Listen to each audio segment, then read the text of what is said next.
You're watching BCTV. We're all about Branford.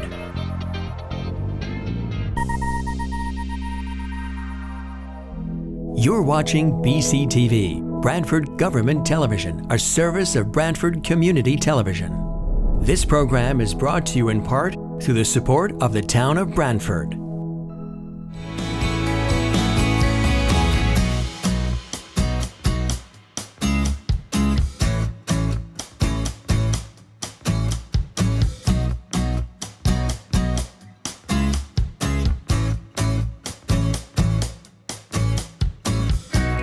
Good evening. My name is Peter Basserman. I'm chairman of the Branford and the Wetland Commission. We're going to open a regular meeting of the commission this evening. It is March 13th, 2025. This evening's meeting will be conducted using the platform in accordance with Public Act 22-3. Documents referenced this evening are on the town's agency's website and available at the town hall. Final agenda for today's meeting was filed on March 12th and is also available on the town's website. Staff, any changes to the agenda this evening? I think there's a typo. Amy Frederick and the wetland agent, no changes, but I did want to indicate there is a typo under item 8A. It should say to allow room addition to extend an additional 3 feet. Is that what you're referring to? That was not, but under the minutes of the site walk. What am I looking at as a date of the 24th? Yes, you're right. That should say March 12th. 12th.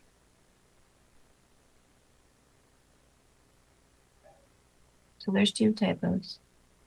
Can we move forward without having to vote on this, or? I mean, I think you could still vote on it with the correction, given that it's minutes. But Right. if you feel more comfortable, you could table it. I'd like to move forward on that. So they do a roll call. And before that, just a word of information. BCTV is recording this evening, so please make sure that your face is visible when speaking. Mute your microphone when not talking to eliminate potential audio feedback. If you wish to speak when there are comments as part of the forum, please use the raise your hand feature so that you can be recognized. And I guess at this point, we'll now take a roll call. Please indicate your presence by saying aye. Commissioner Ormrod? Commissioner Ormrod, aye. Here. Commissioner Goklowski? Commissioner Goklowski, aye. Commissioner Begeman? Commissioner Begman, aye. Commissioner Boda? Commissioner Boda, present. Commissioner Papantonis? Commissioner Papantonis, are we voting on whether are we saying whether we're here? Just take a roll call. Okay, here, whatever. I'm sorry? I wasn't sure if you were taking attendance or whether we're voting on Gotcha. something. No, just the roll call. Okay. Any commissioner this evening have to recuse themselves from any of the items on the posted agenda? Okay. This is Commissioner Ormrod. I guess I'll just state for the record that I did review the recording of the meeting from February 27th. So I am up to date. Thank you for that.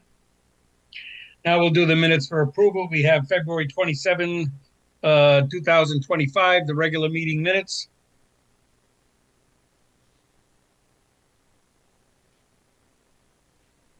Is there a motion to entertain those minutes?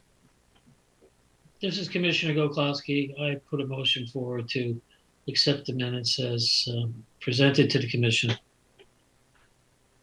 Commissioner Papantonis, second. Any further discussion? All in favor indicate by saying aye. Aye. Aye. Aye. Any abstentions? Commissioner Boda, I'll abstain. Any denials? Okay. Now we have the minutes of site walk conducted on March 12th, 2025, with previously noted exceptions of the date, which is March 12th. Should read March 12th on it, as well as instead of addition, the word additional on page, I think it's all on single page of those, page 2. Do we have a motion to approve those minutes? This is Commissioner Begamon. I make a motion that we approve the site walk minutes from 3/12/25. Commissioner Goklowski, I second that. All in favor? Aye. Aye. Any abstentions? Commissioner Boda, I'll abstain. Commissioner Ormerod, I'll abstain as well. And we still have a quorum. Okay, we still and I guess we can move forward to the first agenda. We have tabled Inland Wetland 250101 for a public hearing to be scheduled, that was scheduled on March 27th. So we have item 4B, Inland Wetland 2501, 301 Maple Street, renovations to yard space within 100 feet of the watercourse. We had the site walk yesterday. Just a brief overview from, I guess, somebody representing 301 Maple be appropriate at this point. Yes, good evening. This is Jim Galligan from Davis and Young Engineers. We did walk the site yesterday with a quorum, and as the application stands today, it's to clear some brush on the property, put up a fence, either a chain link or a vinyl fence, and topsoil and seed the back of the property.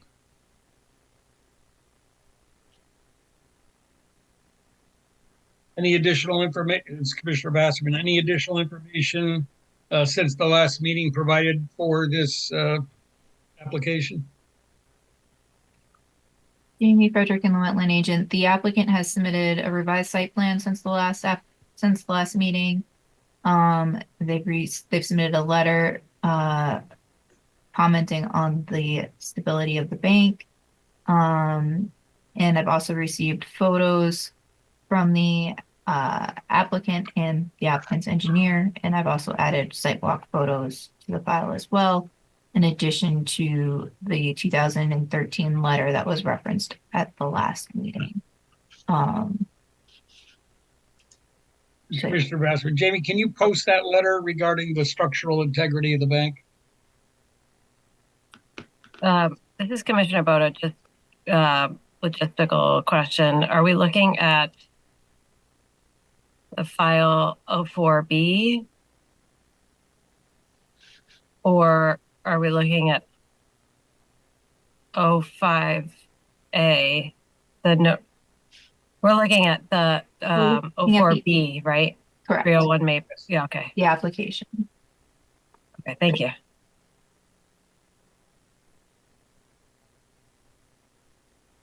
Just real quick before I show the letter, I'm going to show a GIS map for those that weren't out on the site yesterday.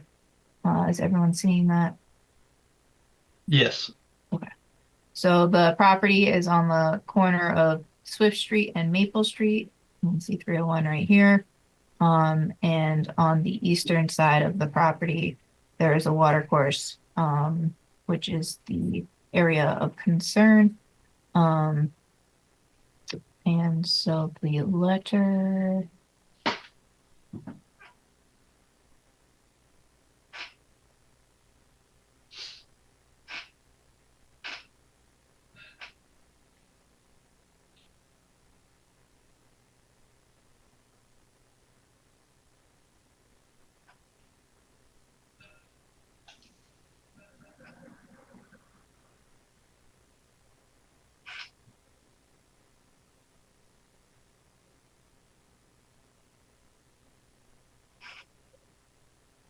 So I do want to clarify that the correspondence in 2013 wasn't an enforcement action. It was a notification to the property owner that they, in case they were not aware of the condition.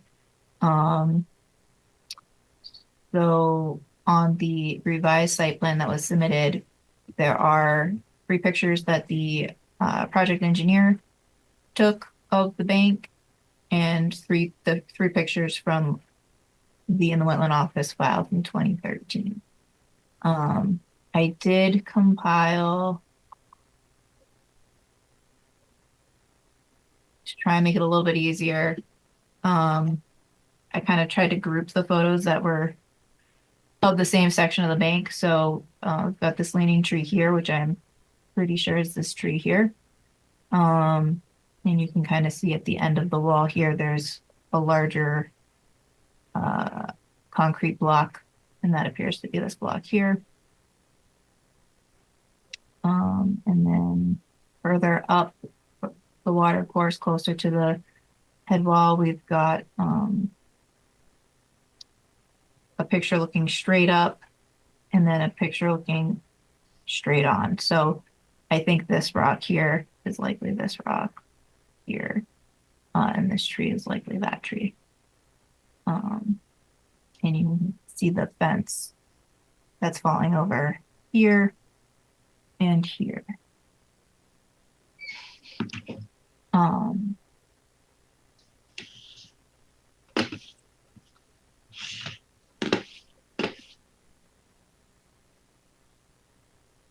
So This is Commissioner Goklowski. So, based what I see from the pictures and the site walk yesterday, the bank virtually has it's been untouched since 2013.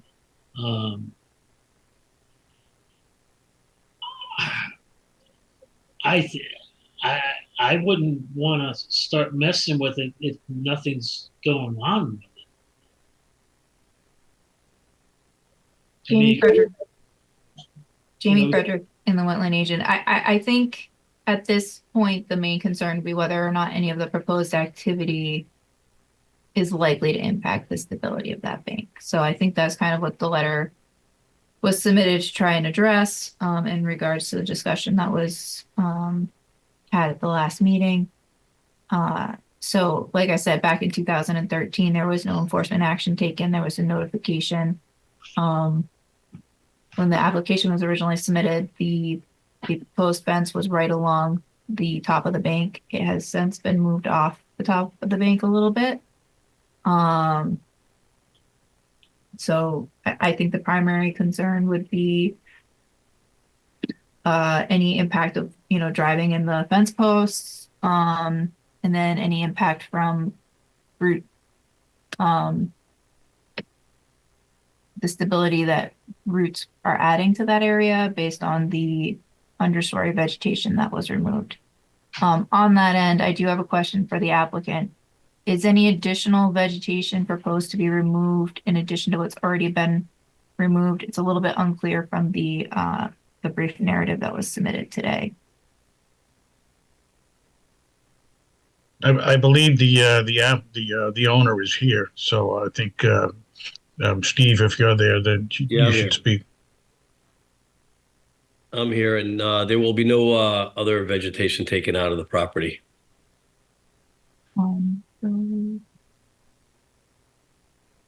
This is Commissioner Basserman. I guess, how are the fence posts to be placed?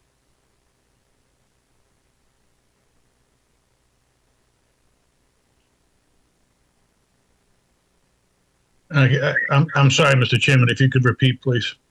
How are the fence posts to be placed in the ground? By what means? Machine, man?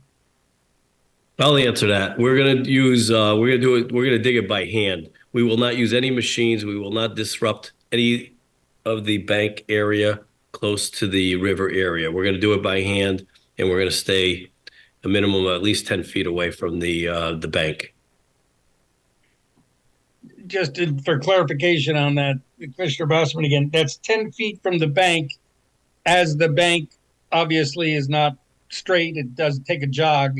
That 10 feet minimum will be maintained regardless of the jog? I will, Yes. yes. I guess I also have a follow-up question for Navis and Young. In the picture, Jamie, can you put that first picture up that had the bank with the it looked like landscape timbers or something holding back the soil on the bank?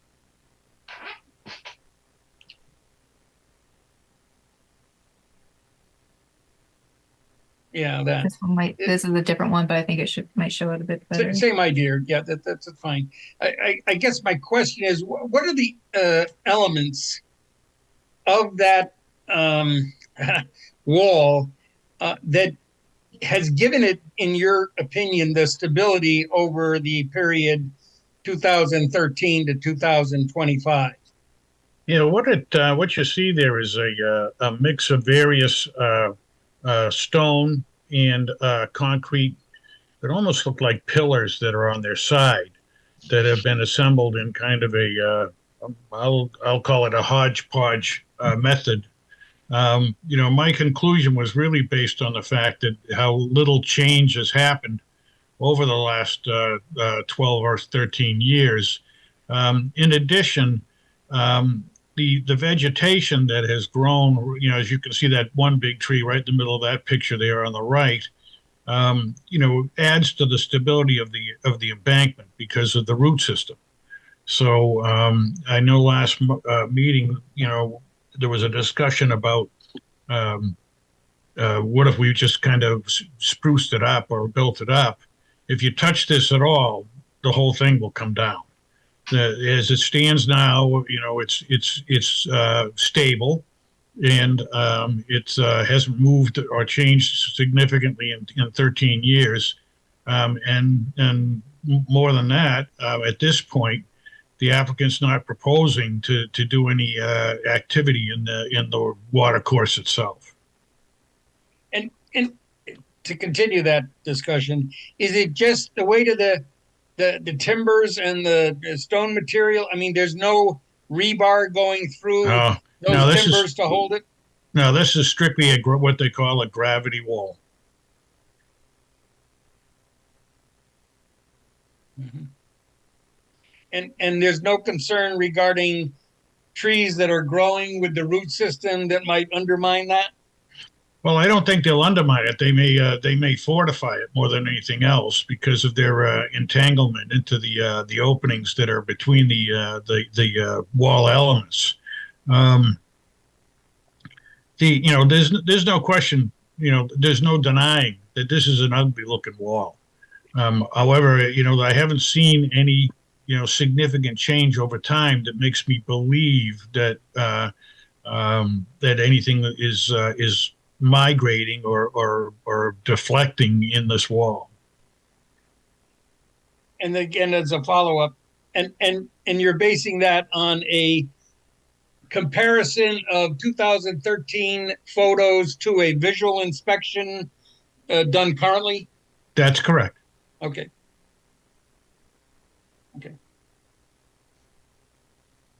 This is Commissioner Papantonis. I have a question about more disturbance of the ground because there are a lot of stumps in the area that would be in the upland review.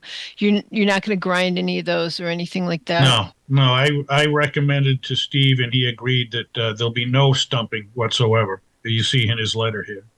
Okay.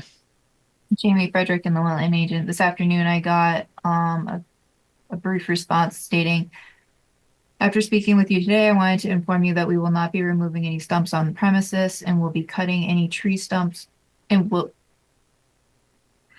I think he's missing a knot. Can you clarify, Mr. Dosty? I will not be removing any stumps on any part of this property. I will be just cutting them evenly to the ground, putting some topsoil, putting grass seed, grow some grass, plant and then put up a fence by hand, digging the holes to put up the fence, and that's it. That's all we're going to be doing. Jamie Frederick and the wetland agent. So to clarify, as far as where you're planning to put topsoil and seed, would that be the areas that are currently strawed right now, That's correct. and you're not clearing anything else? Absolutely not. And would you be planning on establishing lawn in between the proposed vinyl fence and the top of the bank, or would you be looking to do some other treatment over there, maybe perhaps a native seed mix?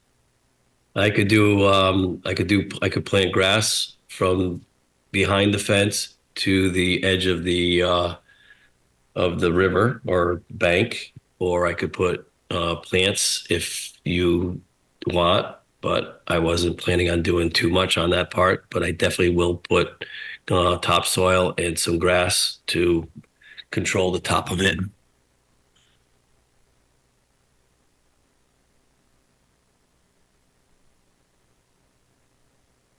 Is Commissioner Basserman, what's the pitch when you're all said and done with putting in the lawn? Does it pitch toward the water course or storm water, or how does it travel? Yes. The property has about a 1% slope from the house towards the water course.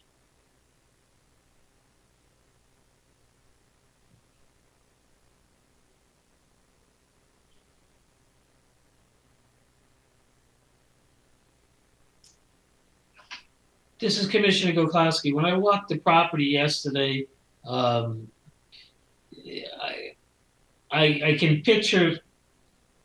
I remember this property when the property was first done, and that backyard was absolutely gorgeous, green grass, the whole ball of wax.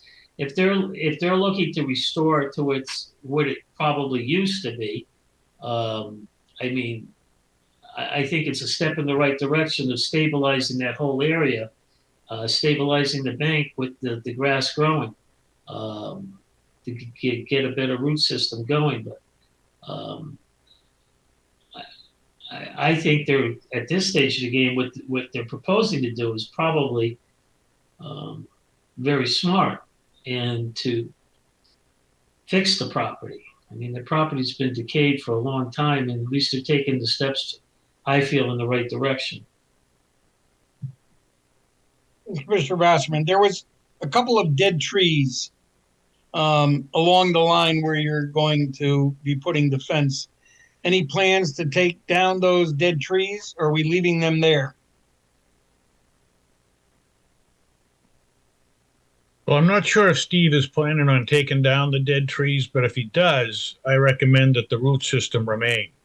Because, in fact, if the trees are dead, I'm going to suggest that they should come down, only because if they do fall, I don't want them to uproot along the edge of the bank. Right. Steve, what are we doing with those dead trees? I would like to cut them out and leave the roots there because they're actually an eyesore. So I would think it would be advantageous to take, the dead trees that are on my fence on the right side of the property, cut them out and then that's it. Just cut them off, cut And the choke cherry at the other end of the property is actually the one that I'm most concerned about. Exactly. Yeah, so. Okay. Can we, on a plot plan, just indicate which trees would be cut and Sure. what root systems would remain for the record? Yeah, absolutely. This is Commissioner Begeman, and I don't know if we have pictures of what the vegetation looked like along the bank before the clearing. But my concern is just there's going to be now some other type of vegetation right up to the edge of this wetlands. And in thinking about how to reduce whatever, I don't know how the gutter system works, so the flow from the house goes toward the backyard, goes toward the water course. But it'd be nice to have a buffer that's not fertilized, not pesticided, right on the edge of that. And before, there was probably a bunch of bushes that were serving that purpose or that function. I don't know, Jamie, if you know what was there ahead of time, if there's any. Jamie Frederick and the wetland agent. When I went out to see the site before clearing occurred, there was definitely vegetation. As to what it was, I am not sure. It was pretty dense, the understory vegetation, so we couldn't get to the water course. I will point out that if you look at some of the old pictures from 2013, you zoom in here, you can see that there was a lawn area back in 2013 that looks like it extended pretty close to the top of the bank. So it definitely has grown in due to a difference or lack of routine upkeep. Not to say that the vegetation that was there wasn't necessarily ideal, but you know, it definitely was a changing condition.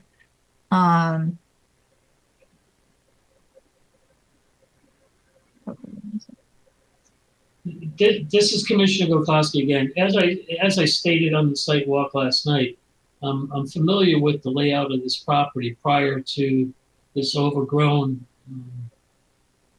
area. That whole backyard was all lawn and very well manicured lawn. That whole property on the pie, that triangle, was absolutely gorgeous. Going down Maple Street back in the day. So I believe that whole backyard where they had the patio area and everything like that was all grass. It was all grass. And from what I can see, where they're proposing to put the fence to 10 feet off the bank and putting grass on that side of the house, closer to the house, I don't think it's going to be a detriment. I think it's going to be a positive area idea to keep that, put some stability back in that soil and that land so it would take hold again. Mr. Basserman, but whether it's vegetation or a small berm, I guess if the lawn is going to have fertilizer, pesticide treatment, or whatever, is that something that the applicant could consider as a protection measure for the watercourse? Well, one of the things that, and I'll just throw this out for discussion purposes, is that we could mulch the area between the fence and the top of the bank, and that would be that the biological activity of the mulch itself will assist in kind of breaking down any kind of pesticides or fertilizers. I wouldn't want to put a physical berm there, because then that would have a tendency to try and channel the water in any one specific location rather than having sheet flow across the back of the property. But a mulch zone of significance, thickness, maybe 6 inches or so, between the fence and the top of the bank would create a biological activity area in case there was any pesticides or fertilizers. Mr. Bassman, are you okay with that, Mr. Begeman?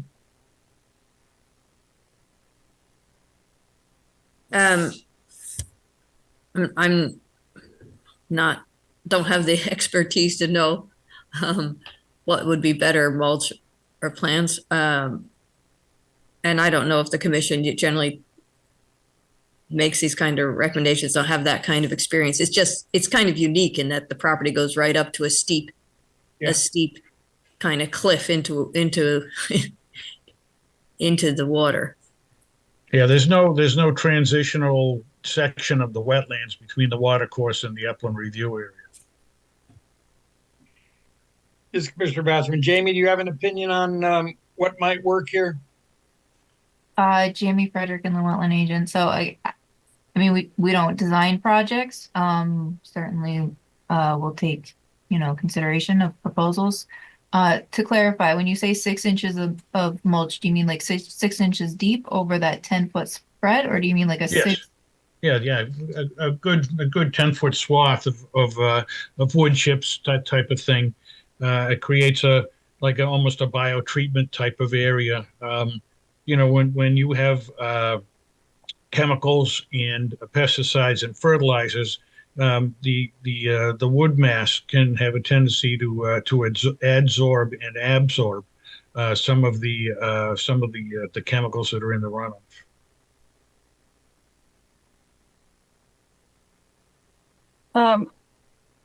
This is Commissioner Boda. What was your background again? I missed it. Me, I'm a professional engineer. Okay.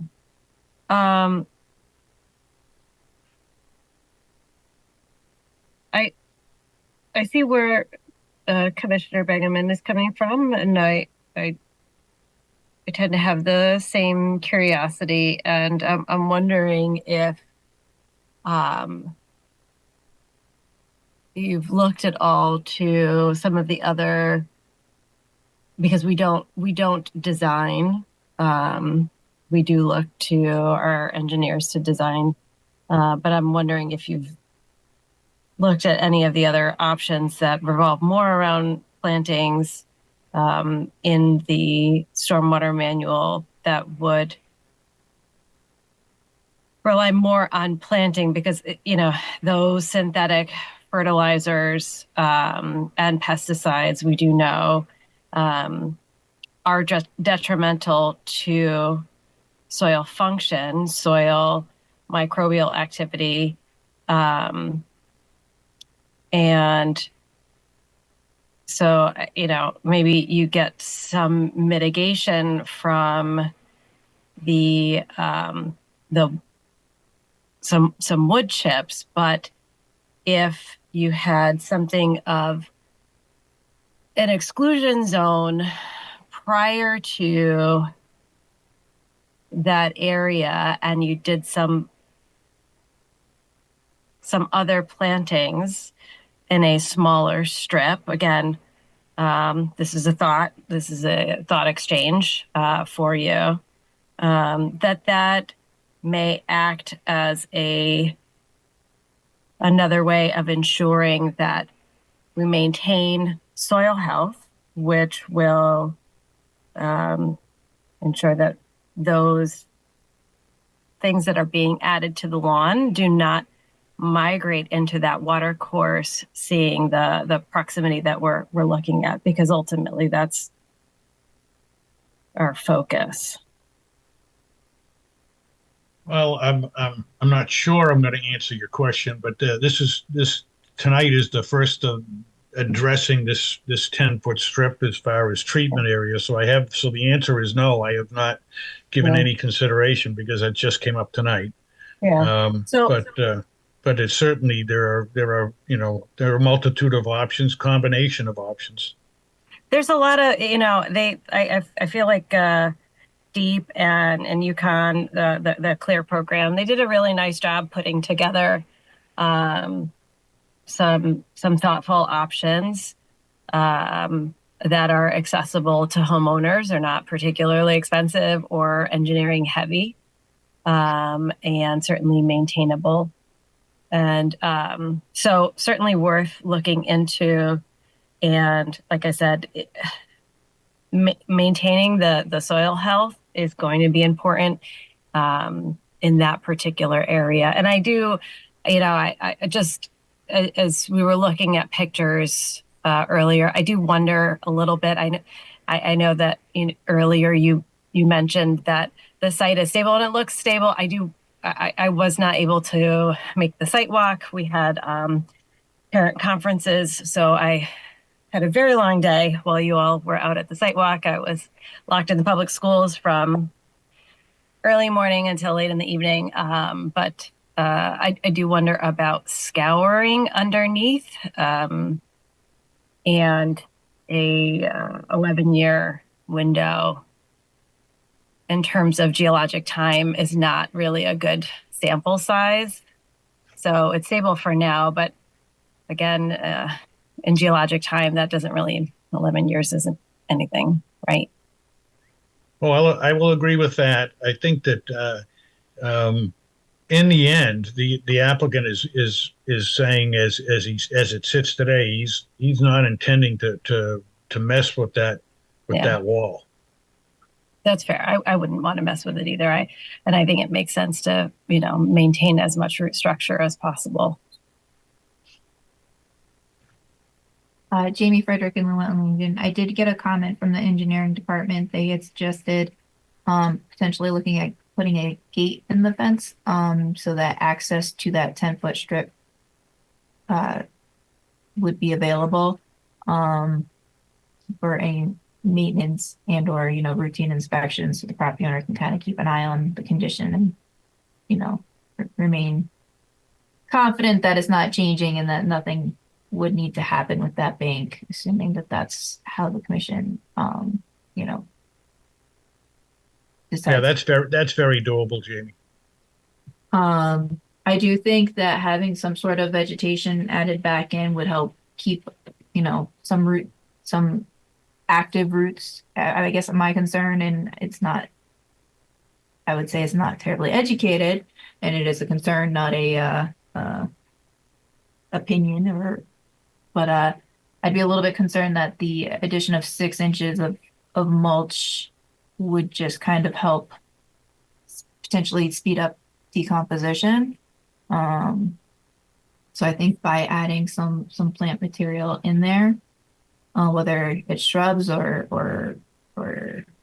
erosion control mix or something, granted that's not going to likely necessarily give you the water quality treatment, or if it's some mix of a mulched area and erosion control seeding, like split the difference or something. I think that would be something worth looking at.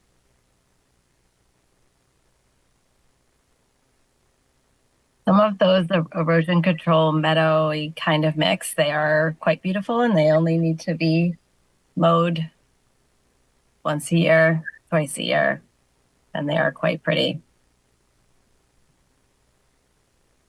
If you're not totally requiring a golf course.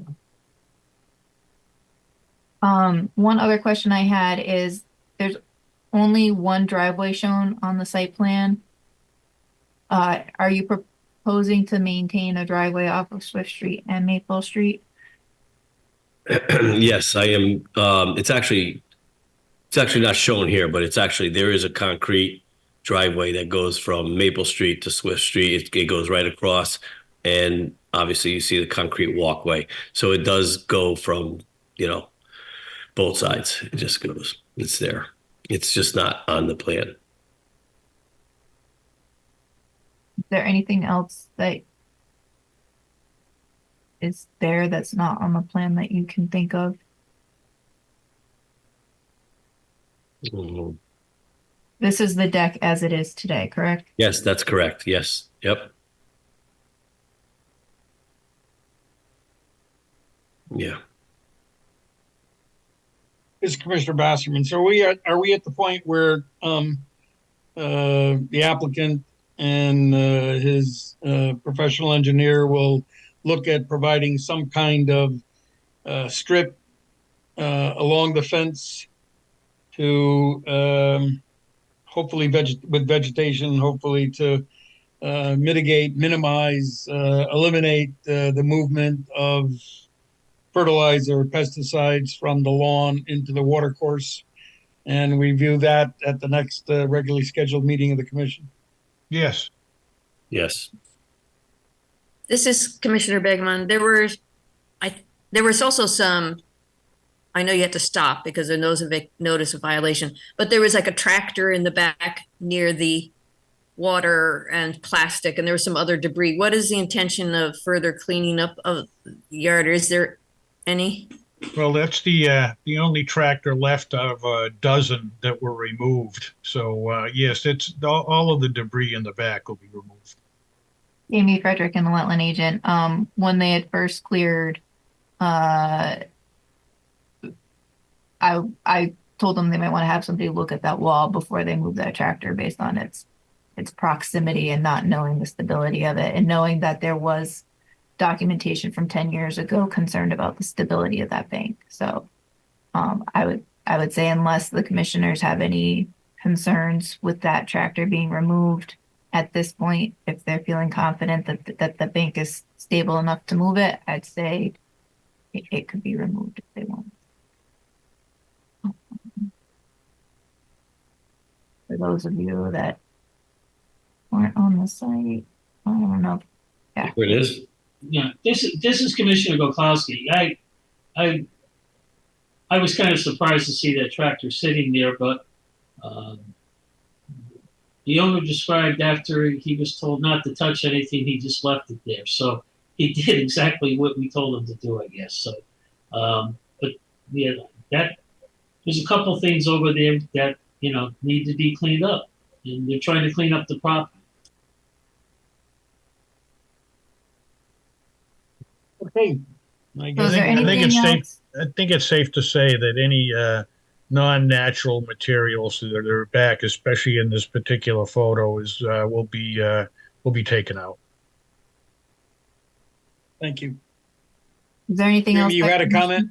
Is there anything else that commissioners would be looking to see at the next meeting in an effort to keep things moving? This is Commissioner Armstrong, I guess just to emphasize what Commissioner Boda said about, there are some good resources about plantings and especially in sort of these riparian zones and next to streams. So yeah, that, it would be nice to at least review those and consider them as part of as far as planting plans go back there. Very good. Thank you. Thank you. Move on to item 5 now. Don't go too far. Notice of violation 301 Maple Street, removal of vegetation without a permit.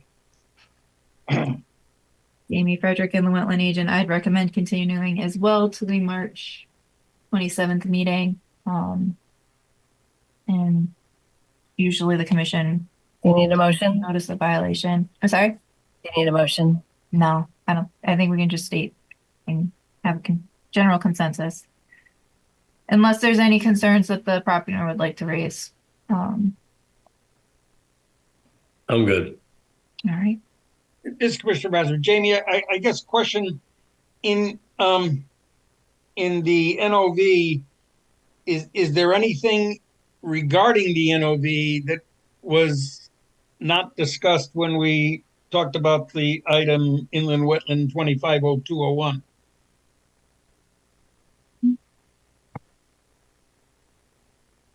I don't believe. I guess the one thing is it says install inlet protection in the catch basin adjacent, and I noticed that the catch basin didn't have inlet protection. I also noticed it didn't look like it was impacted, but we are moving into the spring season, so maybe until there's a, vegetation establishment, there's a catch basin right here, and there should be inlet protection in that, just to make sure that nothing's getting into the water course. I actually purchased it. I will install it. I'll get out there this week and put it in. Great. As far as the property, I don't know if anyone's seen it prior to me purchasing it, but it was there was a lot of trees that were all over, knocked down. So it was in a really bad situation, and I couldn't even have access to anywhere. That's the front of the house. I couldn't even get to the house. So we're all talking about me clearing without a permit, but when I walked through here, I couldn't even get access to the house. So I only cut the trees that were down. That's how bad it was. So we're all talking about something that I did, but these trees were all down on top of my house. So I only cut the trees that were down all over my property. And as far as the little saplings or little trees, we didn't cut, we just cleaned up the property. So it was pretty bad. There certainly was some vegetation that needed to be removed, and we had met on site and discussed that. Right. The saplings in the back. Wish you had waited. I understand. I understand that. Yes. Saplings in the brush in the back, but yeah, it was very overgrown. I did get some pictures from the applicant. I will add them into the file for the next meeting if commissioners want to take a look at them. Great. Okay, I think with consensus, we're moving the notice of violation on 301 Maple Street to the next regularly scheduled meeting of the commission, which is the 27th, March 27th? Correct. Okay. All right, next up, notice of violation 80 North Main Street, expansion of pavement and placement of canvas tent structure for car washing without a permit. And who do we have for the enforcement action this evening? Jimmy, sorry. I'll let Al go. Oh yeah, Al Rusgrove. I'm the owner of the property. I actually rent out the car wash to a Dave Resnick and a Logan that do the detailing. My portion here is more of about the pavement and the extra pavement added, and there's Dave, Lynn, and Logan. They can explain more about the tent. Hi, Okay. David Resnick. I'm the father of the owner and husband of the owner. My wife, Lynn Resnick, and my son, Logan Resnick. Oh, what's going on? All right, so Jamie Frederick and Land Agent, let me just kind of introduce it real quick, and then we'll let you have an opportunity to fill in or, correct if you feel that there's something that needs to be clarified or that I misspoke on. Okay. So let me just start off by opening everything. Not.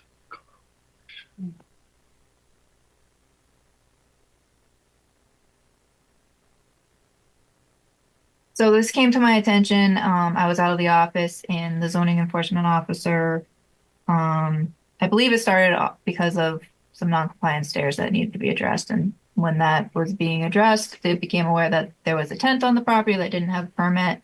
And so we kind of are where we are today because of all of that. So the notice of violation was issued in regards to the construction or erection of the tent and some associated pavement changes by and large. I wasn't entirely sure what level of information the commission was going to want for an application. So prior to, I figured rather than having them submit an application and find out the information was insufficient, potentially, it would be good to start the conversation sooner rather than later. So the tent in question, here's a picture that the zoning enforcement officer had taken when she went out. So this is looking at the back of the property. The land trust owns the property to the rear of the subject property. And it is my understanding that the tent is used for a light car wash. And I will let the future applicant dive into what that process is. Because they will be much more proficient at it. And then in the back of the tent, they have this drainage collection system that they've created, which they vacuum out, and the vacuum has the ability to separate solids, and the water from that they vacuum out, they put into a slop sink and goes into the septic system. East Shore District Health was out there when I went out on site last Monday, and they didn't have concerns regarding that practice. So let's see, it's just another picture of the drain, and then this is looking back towards the wetland. So the wetland is, I believe, on the land trust property. We're not entirely sure where the property line is. So, but it is beyond where the activity is. So I'm gonna jump over to a GIS map So Route 1 is off the page over here, if you will. The driveway comes off of Route 1, and the dark or the gray that you're seeing here is an approximate location of paved areas based off of aerial imagery, so it's not great, especially considering this didn't look like it was formally had different levels of paving / treatment. So I do have some historical aerials we can go through, but you can see the tent here. It's actually been there since I think like 2023. And so this is the 2019 aerial. You can see that the tent isn't there, and you can kind of see the edge of pavement, but you can also see that they were informally using the area as parking. And you can see that there's a storage container as well. And then this is a zoomed out image. So here you can see the access off of North Main Street, aka Route 1. And then you can see the whole wetland complex on the land trust property, and it extends down onto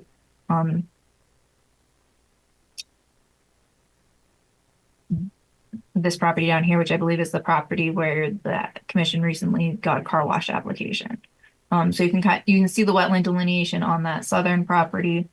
And I thought that would be kind of relevant in understanding where that edge of wetland likely is relative to that. This is Commissioner Barr. Can you say again when you thought the tent, you said wasn't there? Let me jump over the historical aerials and we'll get the actual answer. So this is 2016, and I think we're going to progress closer to today. So you can see the paved areas and the kind of general parking use, if you will. I'm going to scroll quick. These are in the file, and then we can always go back if need be. So again, you can see the use of parking on the site. This one's 2021. Here we've got 2022. And then here we've got 2023. And you can see the tent.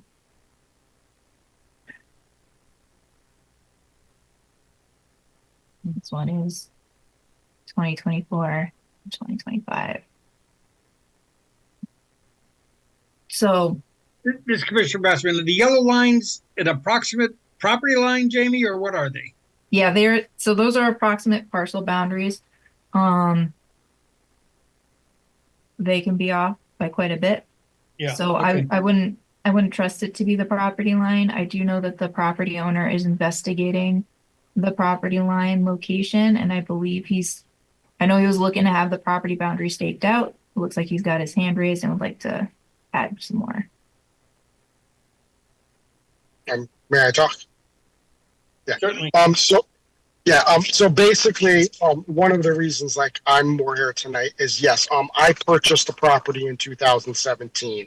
I wasn't aware that stuff was on my property line, and as Jamie can attest, I've already moved the storage containers. I've got rid of one. I moved the other one well off the property line. So the only thing on there now is the tent. And I'm in the process of emptying that storage unit and also getting rid of that. As far as the pavement was very broken up and stuff. And when I purchased the property, again, it was in kind of rough shape. All I intended to do, honestly, is just clean the place up. It's been zoned. There was an auto body shop there, and before that, a mechanic and a car dealership. Even though they classify me as a car dealership and mechanic, I am not. I'm just a mobile electronics. We don't use any chemicals. I'm not working on cars, no oils. And the traffic that is being parked in cars back there is well under what used to be there. When we were out there for the meeting, the gentlemen from the Land and Trust were also out there, and they brought to my attention that in 2016, they actually contracted Criscola Engineering to do a site plan on their land trust. And they said I should contact them. So I did contact them. He is well aware of the property. They actually still have measurements and that sort of thing, and the boundary of where the land trust was for them. And according to his measurements, there's a little cutout in the pavement that you can kind of see where there used to be a shed there. The shed was rotted and decomposing, so I actually tore it down also to clean it up. But from the measurements of that shed, he said 29 feet back is where my property line is. And right now there is a metal stake with like a white marker on it. It's nothing that's concrete, that's like a sign on it from the state or anybody. But from his measurements, that stake is kind of where they staked out where my property line is, which is a good 10 to 15 feet, well beyond where I have the pavement. Basically, my plea to you is I guess you guys are requiring an A2 survey of the property. I have a thing here that I showed Jamie that Priscola Engineering said they can do an A2 stakeout, which will give me a land record research update of the property and adjoining to verify the record of the property lines. They will perform an in-class A2 boundary stake survey of the property. I'm also going to pay a little more to set permanent iron pins with the proper markings that are town and state regulated, and then they're going to put stakes in the middle to basically map out my property line. And I also told Jamie, if my pavement is over the property line, we will work together. I'm not trying to get around anything. I will work together for a resolution. My just plea to you is because of zoning and they're making me do these stairs and I'm pulling all these permits and I'm moving stuff, I'm well over 15, almost 20 grand into this project. They can do the stake line for about $1,000. If you guys make me do a whole A2 survey, that's like 5,000 or 6,000. I'm a small business trying to support a family. I'm trying to do what's right. I just think the A2 is a little more unnecessary. I'm just hoping you guys will approve the boundary stakeout so I can get a clear cut of where my property is. And then if I am over it, I will do, we will work together on a necessary solution. This is Commissioner Basserman. Jamie, do you have the documents that Mr. Rusgrove just mentioned? I have a couple of surveys in the file. So I just want to clarify real quick. So I obviously I think the commission should have a discussion of whether or not an A2 survey is required for an application for the activities, or if it's something that could possibly be waived. I do just want to disclose that that decision will only be relevant to the Inland Wetlands and Watercourses Agency. That we can't speak for planning and zoning and whether or not they would be able to waive that requirement. Mm-hmm. So we've got survey number 1, I'll say, or 1209 as filed on the land records, shows the property before it was divided. So this is the body shop building. And this is, I believe, that shed that we were talking about that was, I believe, 29 feet off of the property line.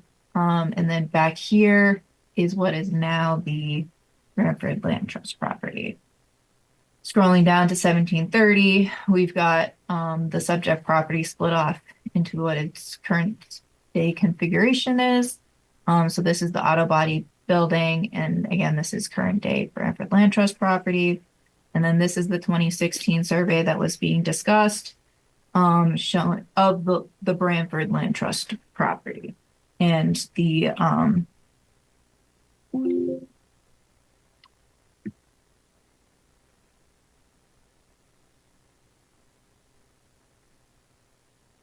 and then I believe this is the auto body building here.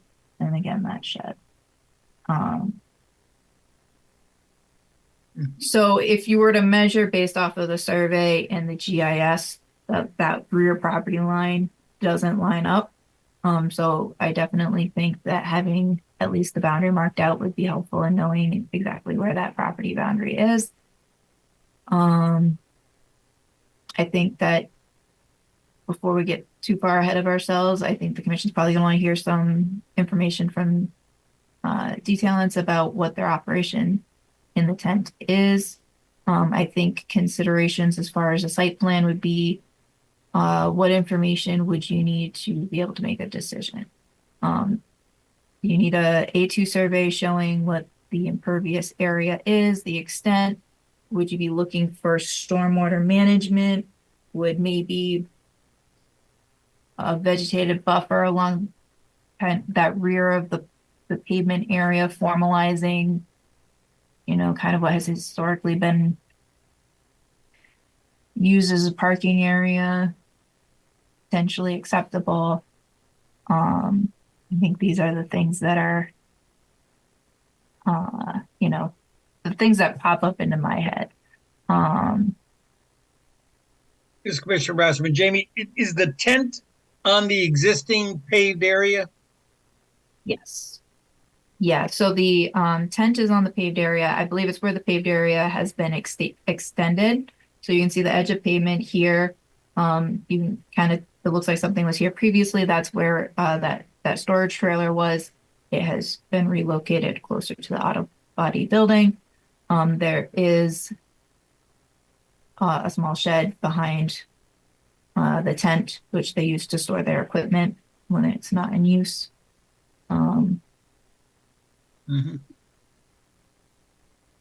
Okay. So maybe we'll hear about what you guys want to do. Okay. So Jamie, if you could put the picture of the tent, the front of the tent, could have that. Okay. So inside this tent, this came to be, this whole setup was designed because it's next to a watershed area. Used to be in construction and had some contacts, and was able to come up with this. And inside of this tent, we have 1 foot by 1 foot by 1 foot by 24 foot water booms on each side of the tent to keep any wash water that's generated from getting off through the sides. And in the rear, as Jamie showed earlier, I put a trench drain into a 12-inch distribution box. From there, so I want to clarify something so everybody kind of understands this. We are not a car wash, and that's never what we aspire to be. What my son and wife do are, it's kind of an upscale car detailing business. So the car washing part is a very, very small portion of our operations. And at most, we would do 2 car washes a day. And with the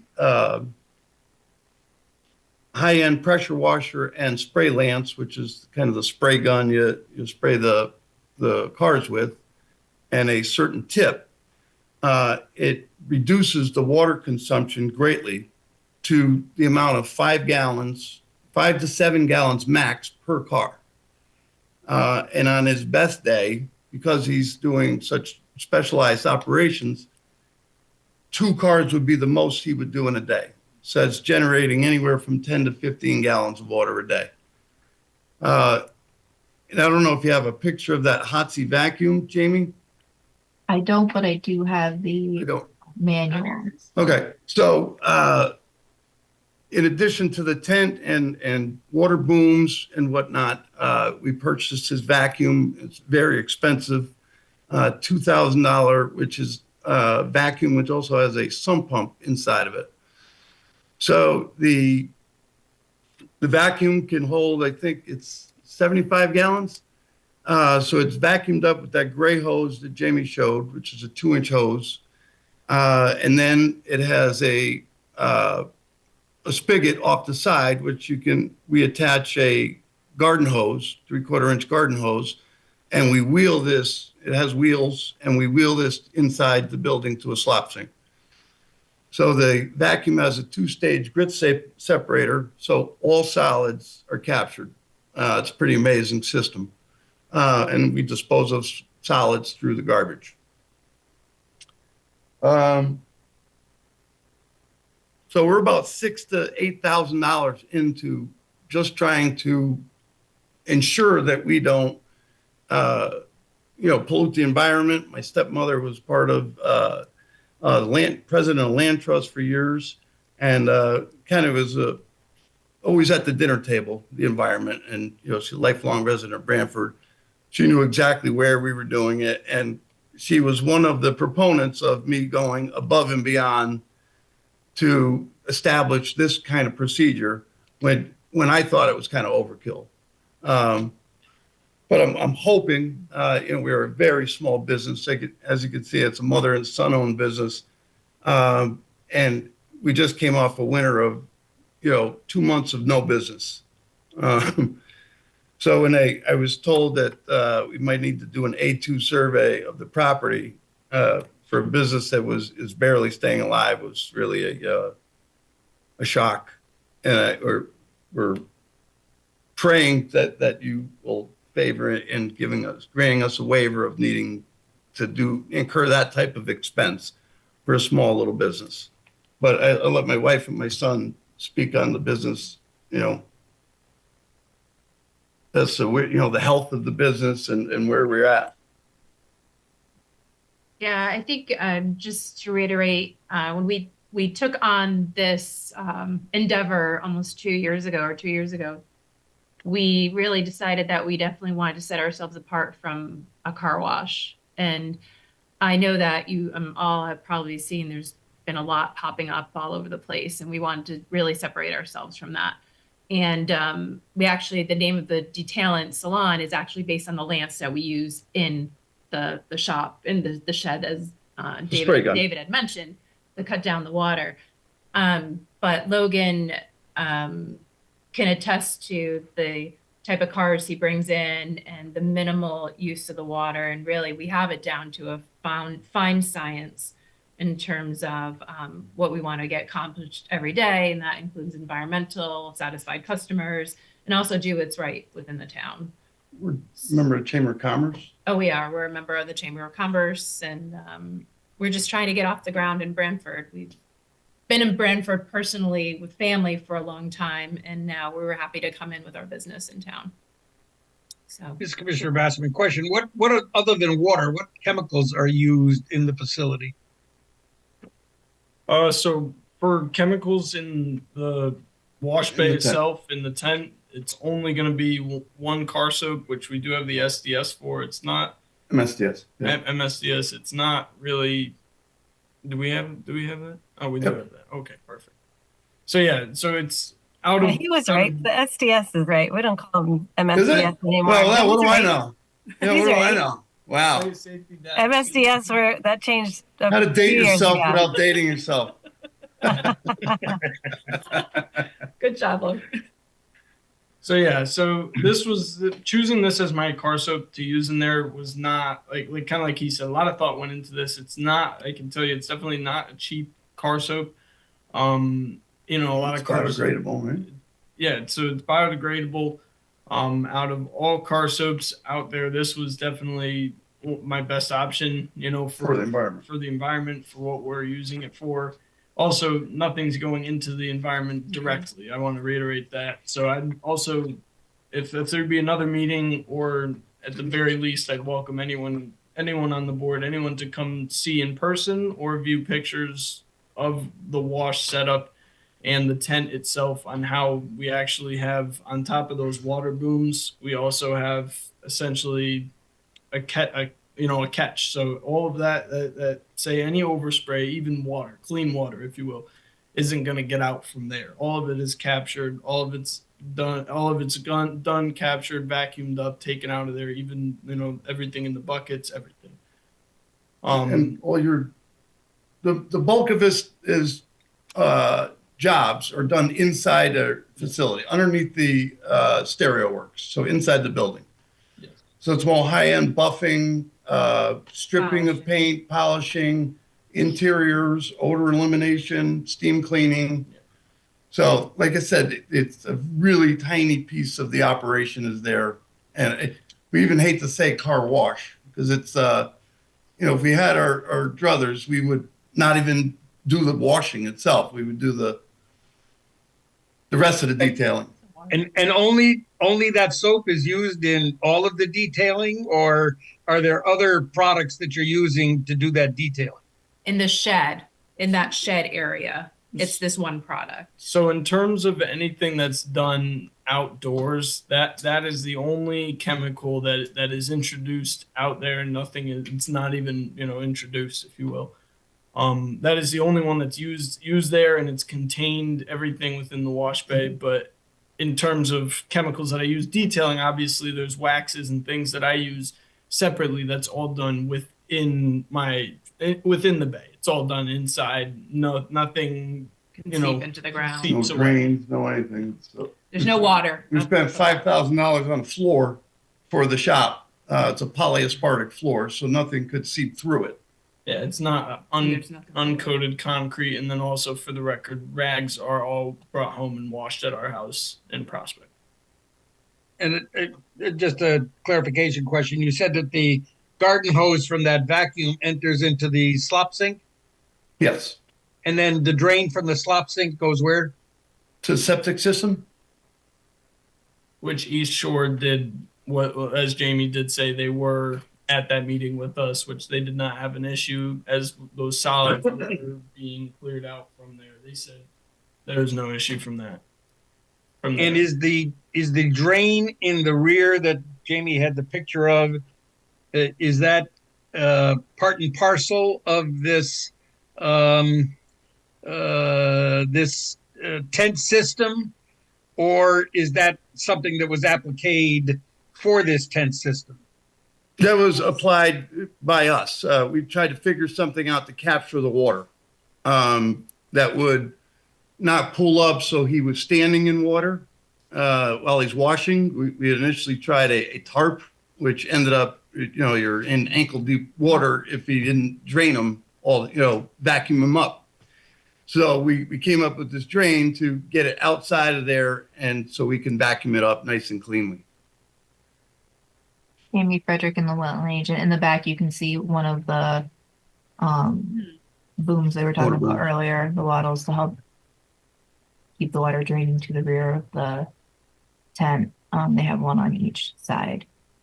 Can you speak to the commission a little bit about what we talked about on site as far as rain and freezing conditions and how you handle that with your drainage?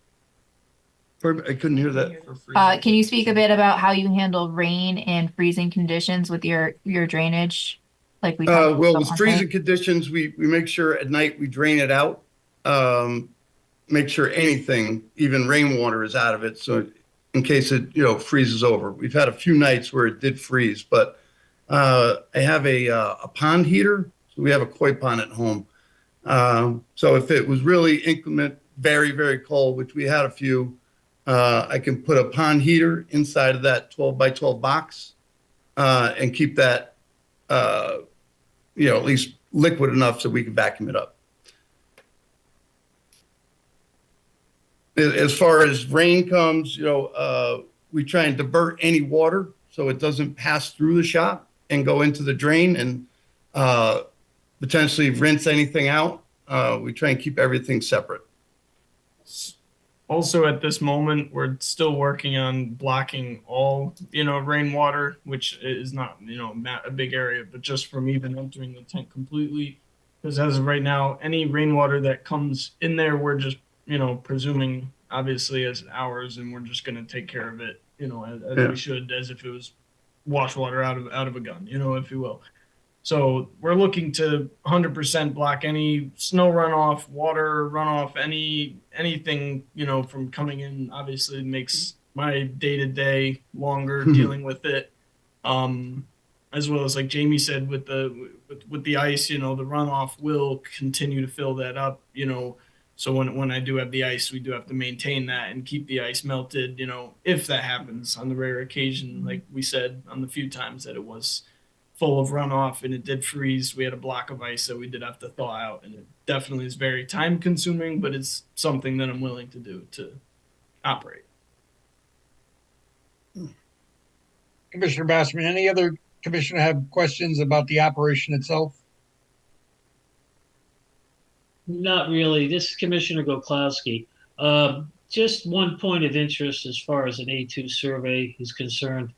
Um, I mean, I've had to go before the commissions in the past, and I will tell you one thing. I was very upset when I had to have an A2 survey done with my property. But I will tell you one thing. It paid for itself 10 times over because any issues that rose up after that A2 survey was submitted to the town, I was it was in like flint. There were no issues. You know, you could be a penny wise and a pound foolish, and that's all I'm going to say on that matter. Really, I understand what you're saying, but we don't own the property. So that's we're this tiny little thing, and barely afloat as it is. So like that would cripple us. It would absolutely cripple us. And one other note, you talked about vegetative barrier. It has a pretty well established growth along that whole line. In the springtime, you can't see through. You can't see into the swamp. It's a very definitive line. And I did want to ask, there happens to be a series of piles of dirt, gravel, whatever they are. They're almost continuous behind, our tent and the driveway property. I don't know if that would be an advantage to, the inland water to connect them, to actually create a berm, or would that do a hindrance with storm runoff or what have you of the property? So if they're right in the tree line, within a foot of that tree line, there's a series of piles of gravel, with that fallen tree being on top of one of them, that it's kind of mounded up. There's a pile of gravel. It's about 1 to 3 feet tall in spots. Jamie Frederick and Wetland Agent. I'm not an engineer, but I do recall out on site there was concerns about the fact the parking lot floods. If you create a berm and then the water rises above that berm, Would hold it. It could hold it in place longer than it normally would. Because we've had it flood all the way past the front of the tent before, which is a nightmare for operations. So one of the reasons why I mentioned a vegetated buffer is because there certainly has been some recent activity on site, with the repaving, a little bit of expansion of pavement, the shed and the use within the shed. So I think that a vegetated buffer, I understand that there is some, there's vegetation on site or in between the wetland and the activity, but there's certainly a lot of disturbance in that area. And there has been a lot of historic use in that area, which I understand the current property owner is trying to clean up and address. But I think that having a vegetated buffer would help address a couple of things. It would help address a little bit of stormwater quality. It would help keep the envelope of activity, a certain envelope. And it could also potentially help a little bit with the flooding by having some more established vegetation that would interact with that water. And I think we had discussed on site, obviously you're going to want to select the right plants. You're going to want to select something that can stand flooded conditions. I see the property owner has his hand raised. Yes. Just if I may, we did go over that, and I was not opposed to that. Like I said, if that's something that will expedite this and it's advantageous and everybody agrees to that. I've already been in contact with a couple landscapers of different vegetations that can the root system can handle high water content. So again, I'm being proactive on that measure. I'm not opposed to it. If it helps out with this whole situation, if that's what needs to be done, that's what needs to be done. Again, I'm not trying to make life more difficult. I'm just trying to clean up the property. And like I said, where I repaved was just all broken pavement. It was getting cars muddy. Stuff was getting into the ground. Anyway, I was just trying to, again, I'm just trying to make the property back to what it was to the best of my ability. This is Commissioner Basserman. Jamie, can you put up the survey that I guess Criscolo Engineering did? Um, and to the question of A2 survey, what elements would be available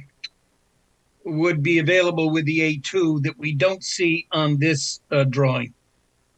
Well, first of all, this is a survey of the land trust property. It's not a survey of the subject property. It shows the subject property, but that property's boundaries minus the one that it shares with the land trust okay. wouldn't be of survey quality,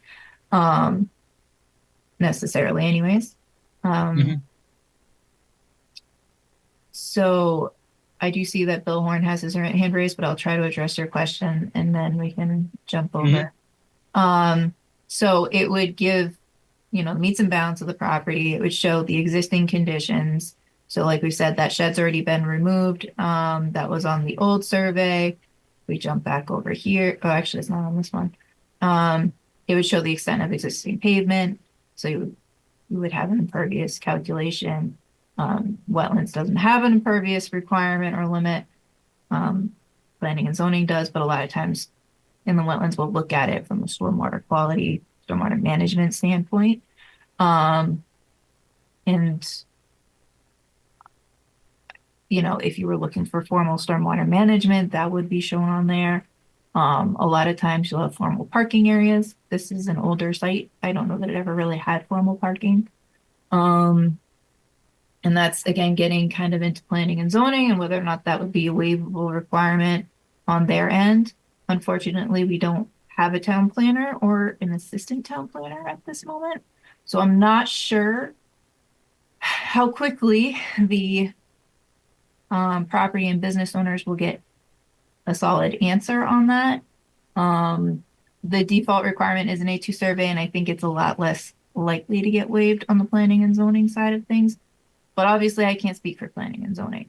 So I just wanted the commission to be aware of that in the sense of this might be kind of an open timeline, at least on the planning and zoning side of things. We won't be able to necessarily get an answer concrete one way or the other as far as whether it could be waived in the near future. I believe they have made an offer to somebody for the town planner position, but I don't have details on when they would be starting.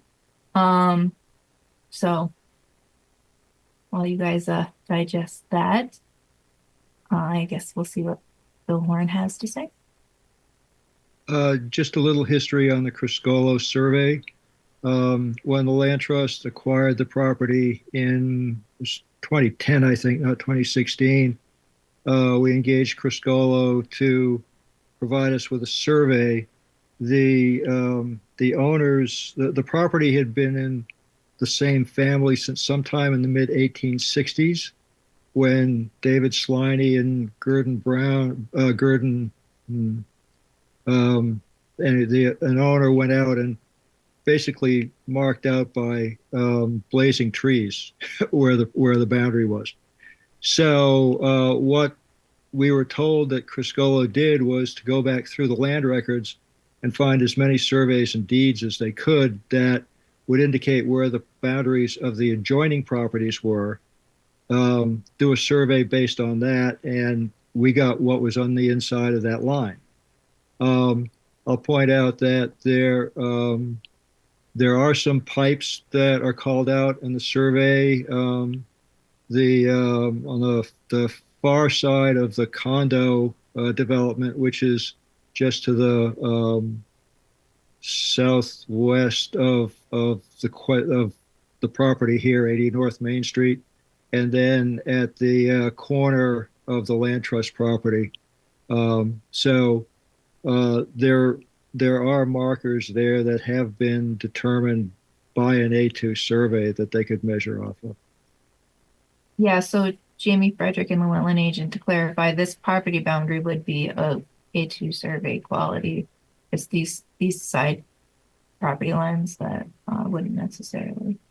And based off of this survey, I did measure the shed or the tent structure I don't remember the number off the top of my head, and I'm not sure that I have it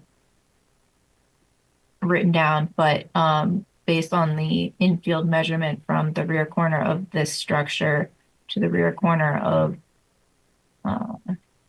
from here to here, essentially, and the distance from here to here on this map, it looks like the tent could be within the subject property. So I think that the questions for the commission are, would you be looking for an A2 survey, or is a less formal site plan with a boundary mark out potentially acceptable? We can't require off-site wetland investigation, but would you be looking for an investigation to confirm whether or not there's any on-site wetland soils?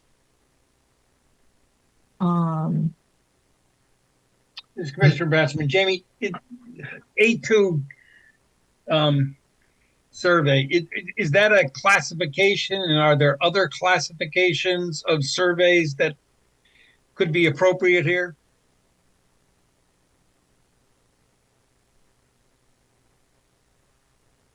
There are other classifications of surveys. So yeah, A2 is referring to the level of accuracy.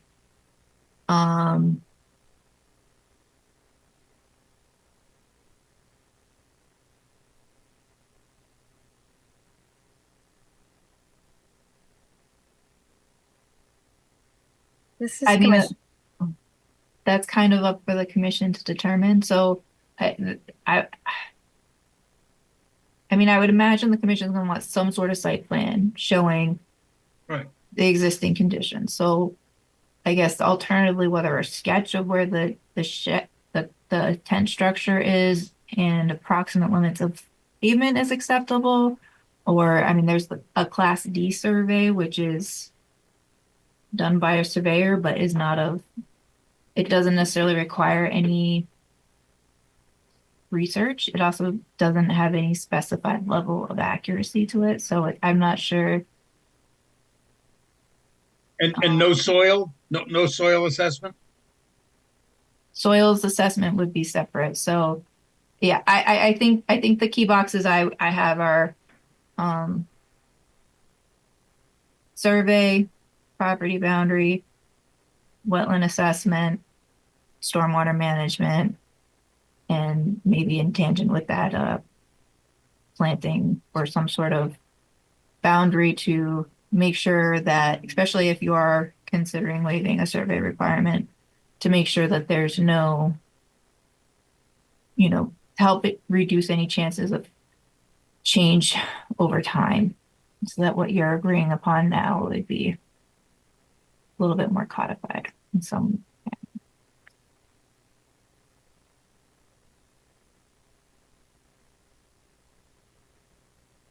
So again, we can't speak for planning and zoning.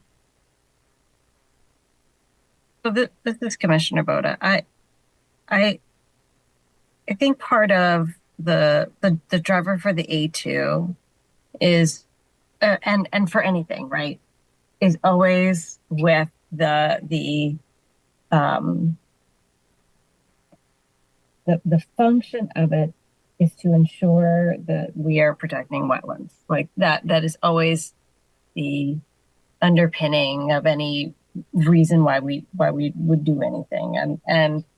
And so in this instance, the particular line that we're trying to figure out that is between impact and the wetlands is a line that is not currently in question. Is that a fair assumption? That is the line that we have a pretty clear, it is not currently debated. It's not being argued by one party that the line is in one place and another party that the line is in a very different place. So we have a map from Crescolo, and we could potentially have somebody go out and stake that line. Or have I misunderstood? what's been presented. Jamie Frederick and the wetland agent. No, I agree that it's been represented that the property owner could have that property line staked out based off of this 2016 survey. Okay. So, I think based on that,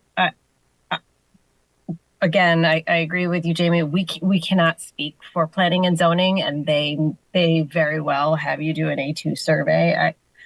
From a wetlands perspective, I don't think that, you know, a $5,000 or $6,000 survey, that's not for this situation what needs to happen. I certainly understand, like, that's so the point of a notice of violation, and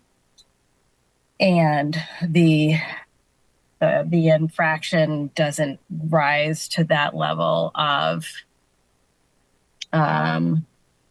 mitigation, right? You don't need to have to invest that much. But I think that those lines need to be staked in. I do think that you need to come in with a plan, with some kind of site plan that takes Criscolo's property boundary and incorporates that onto a new site plan that shows your limits, the current conditions, the existing conditions on the site, the limit of disturbance, the real, like the legal property boundary, and then I would recommend proposing a kind of formal planting boundary so that line is not crossed in the future.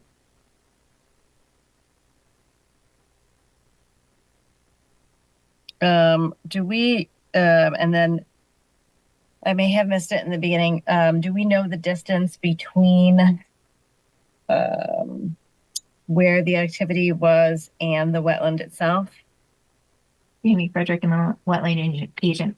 Excuse me, we do not. I do not know for sure, especially since we don't know where the property line is on the ground, whether the wetland is on site or if it is off site. Oh, that's right. You said that we couldn't. I think it's pretty close to that property line where the edge of the wetland is.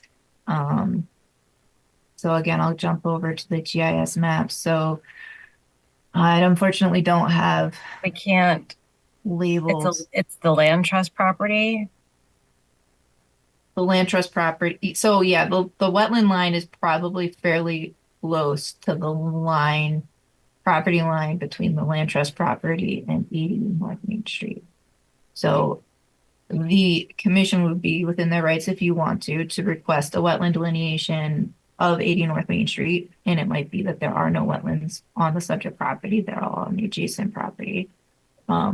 We cannot require a wetland investigation offsite, but you would at least then know whether or not the wetlands were on the property and that they were at least that far away from the wetland.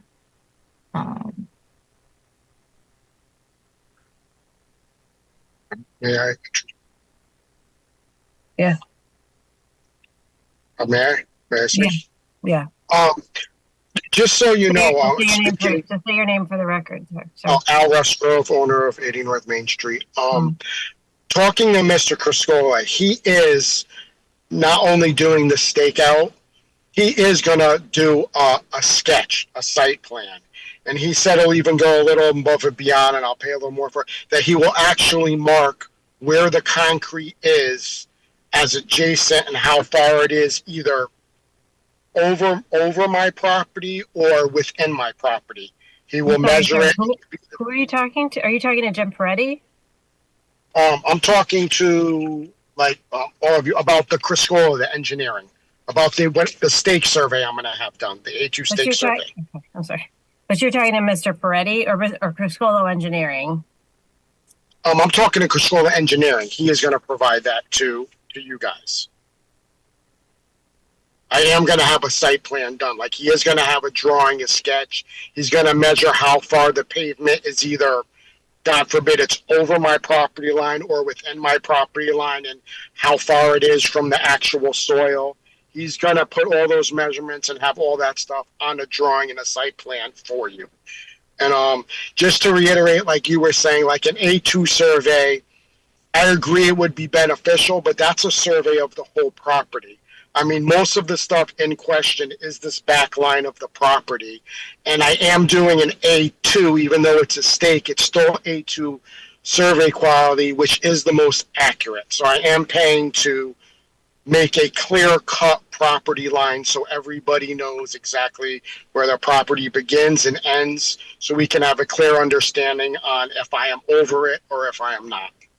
And as far as zoning, I had talked to Jane, and Jane had said to me, if I get this stakeout done and you guys are okay with it, and my pavement is within my property line, she said that was fine for her. I think that's a good step, but I think the wetland soils assessment is a kind of a separate issue. The sketches, the sketch that you're going to get from Criscolo Engineering and the detail associated with that addresses, part of the equation, but the other issue is where are the wetlands?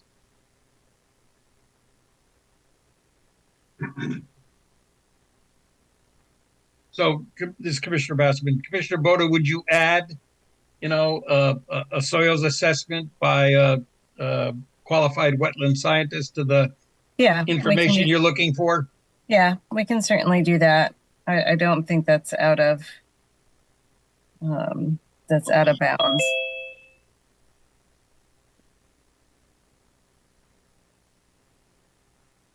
And I'm sorry, Mr. Rusco, you've tripped me up a little bit. It's the firm, right? Criscola is the engineering firm that is doing the survey, who did it for the land trust, who does a lot of work. No, I understand. You're not talking about Mr. Criscolo. No, I'm talking about the firm. I'm sorry. Mr. Criscolo has left us. He's a very nice man. We miss him. I do have a question. The soil, whatever you're talking about, just so I'm clear on my end, what does that determine? What is wetlands and what is not wetlands? Yeah. So in the state of Connecticut, what is wetlands and what is not wetland is determined by soil type. So a soil scientist will go out and do an investigation. They are not nearly as expensive as an A2, not even a fraction as much as an A2. And they will go out and they take a series of soil samples and they will determine where you have wetland and where you do not have wetland.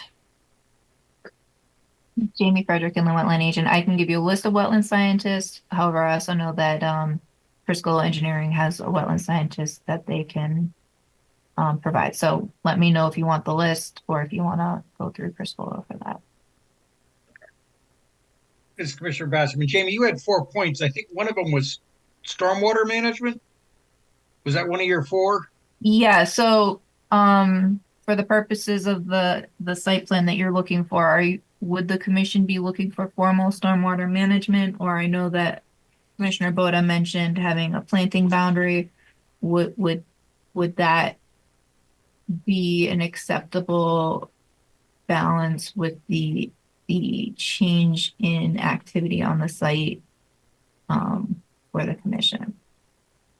There is a bit of a berm area between the wetland and the site already. Yeah, I mean, it's not like they don't have catch basins or anything, right? I don't think there's any formal stormwater management back there right now. No. Would the site plan have topographical gradients on it? Not for what we were talking about. No. Right. It may be. I mean, I think that it may be that perhaps the person who does the soil survey, the wetland assessment, can make some general recommendation for stormwater management.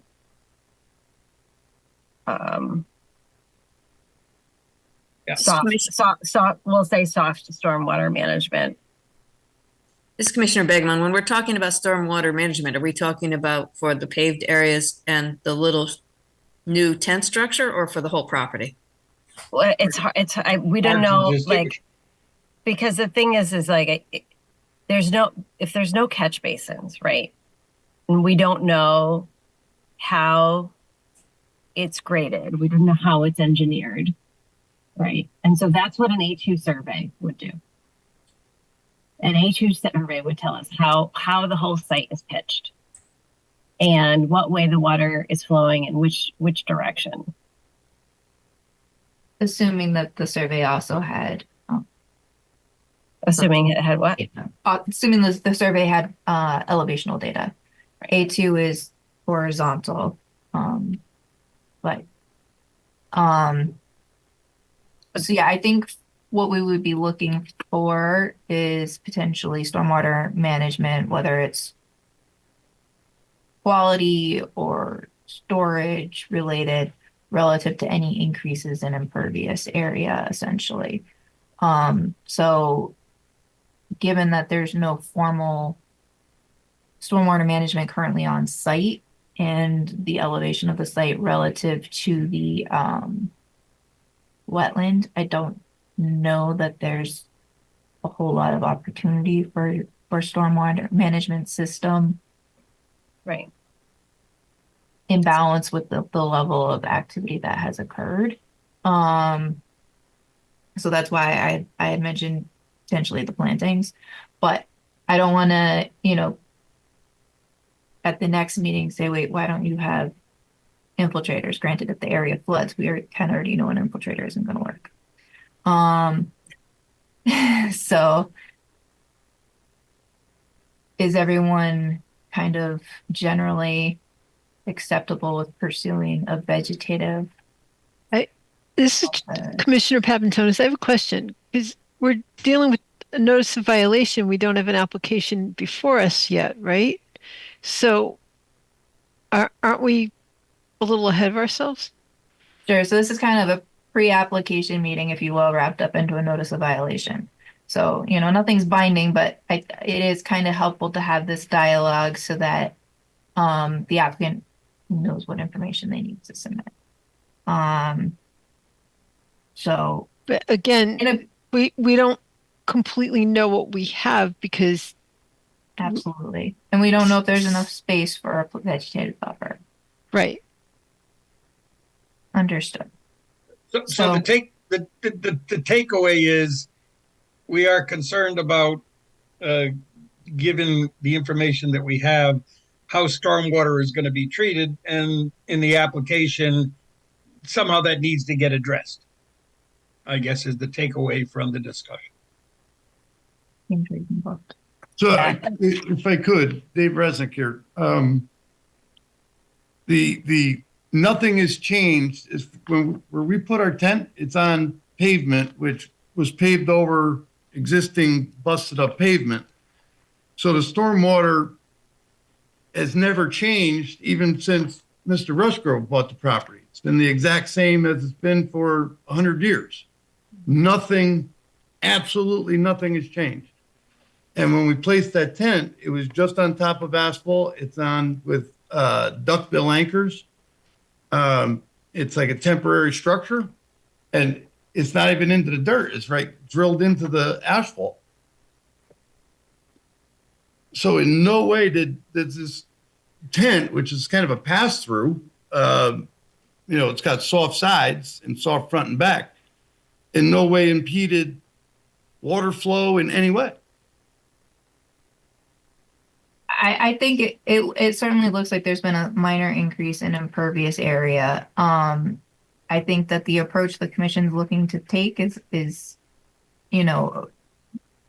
comparable with past practice relative to the amount of activity. I don't think it was a significant change necessarily, but there definitely has been some modifications on site. And so I think to kind of codify, address what the existing condition is, and make sure we have something moving forward that can be a base level for any future modifications that the property owner may want to do, or that any of the tenants may want to do, is kind of where where we need to be through this process. Okay. Any other helpful comments from the commission for for this NOV? One question for the app or for the Is 2 weeks a tight time frame, or That's true. That feels really fast. yeah, I think Yeah. we need to give them Yeah. longer. so So our what would be a good date for this to come back? we've got April 10th and April 24th as our meetings in April.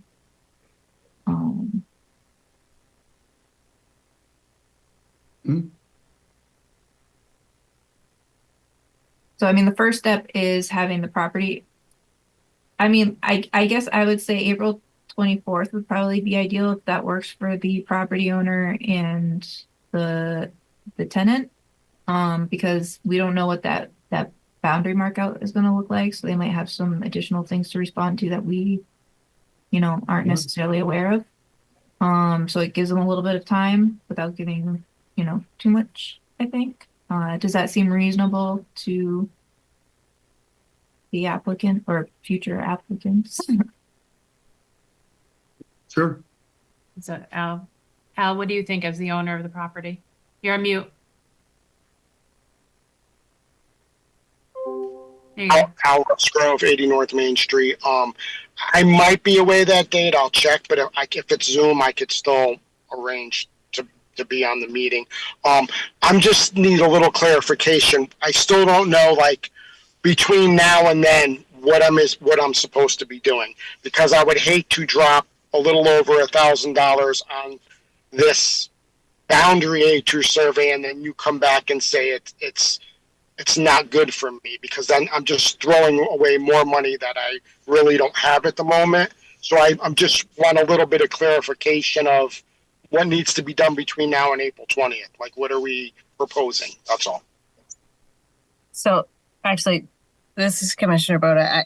I would say if this goes to P&Z, Jamie, and they say they want an A2, then that would suffice for our limits, right? Then we don't also need a different map, right?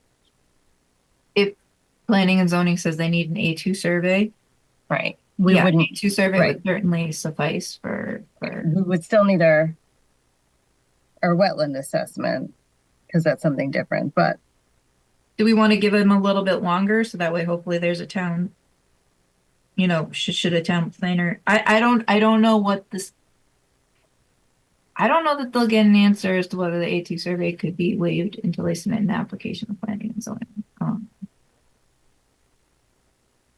I don't know what we can always, I mean, the thing, this is Commissioner Boda, we can always put a date and move it.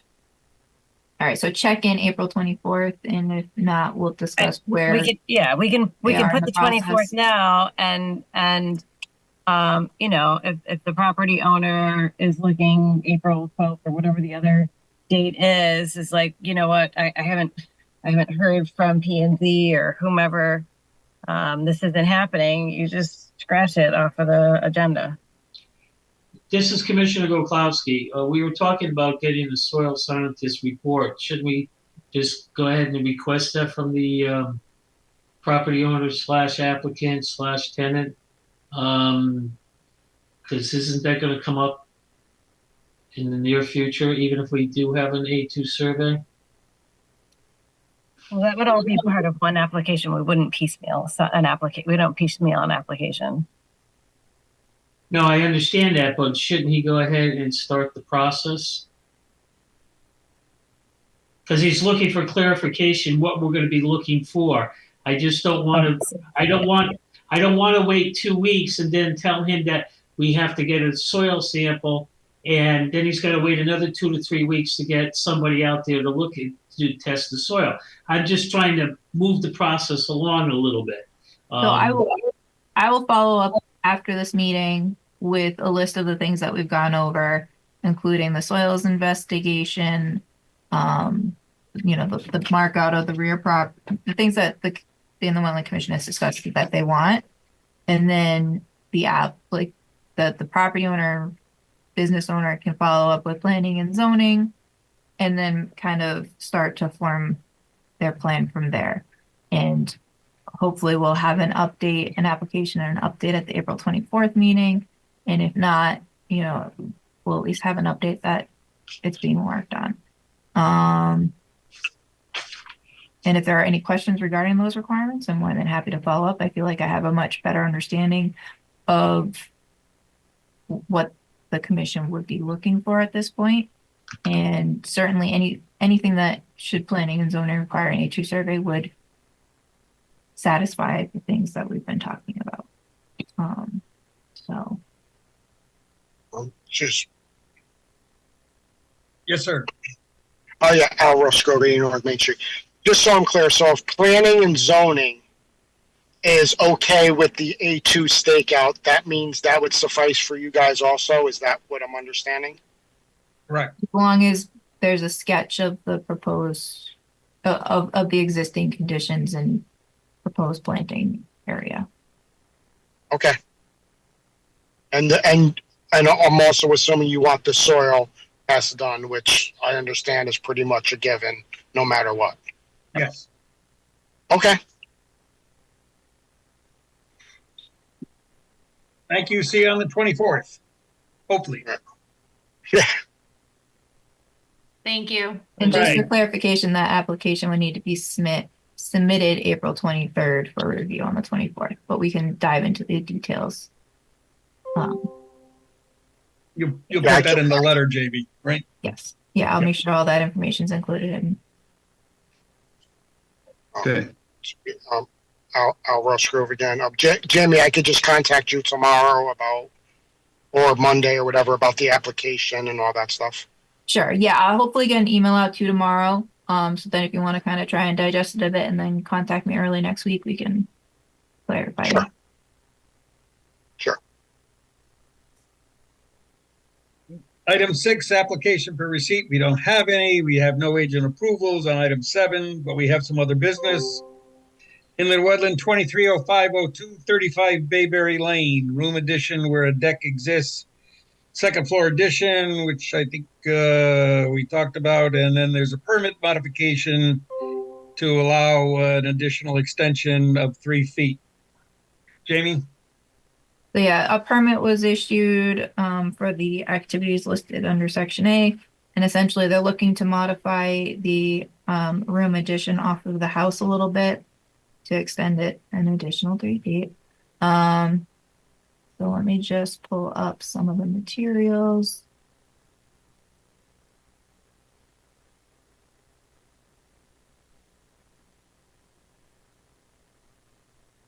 So of course I didn't throw a GIS map in here. But I think a lot of you were on the commission when this was before the commission initially. Single family house, looking to make some renovations, I believe. Put an accessory apartment over the garage. I may be wrong with that.